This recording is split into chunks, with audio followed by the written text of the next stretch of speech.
evil. Subscribe now. Skin color results from the presence of a pigment called melanin located in the epidermis or outer skin layer and produced by a cell called melanocytes. Melanin acts as a protective shield against ultraviolet radiation and helps prevent sunburn damage that can lead to skin cancer. There are several theories concerning the evolution of skin color. A long-held theory suggested that people in the tropic region near the equator develop dark skin to block out the stronger sun. The weaker the ultraviolet light, the lighter the skin.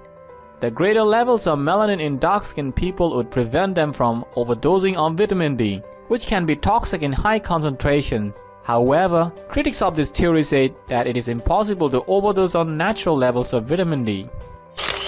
Humans need some ultraviolet rays to penetrate the skin in order to produce vitamin D, which is needed for intestine to absorb calcium and phosphorus from food and deposit it in our bones. Lack of vitamin D results in rickets in children and osteoporosis in adults. People living above 50° north latitude or below 50° south latitude have a much higher risk of vitamin D deficiency. Only the ability to fish, which provides access to food rich in vitamin D, allowed early humans to live in temperate and polar climates. A newer theory proposes that differences in skin color are related to the fact that ultraviolet light from the sun affects the level of folic acid in the body.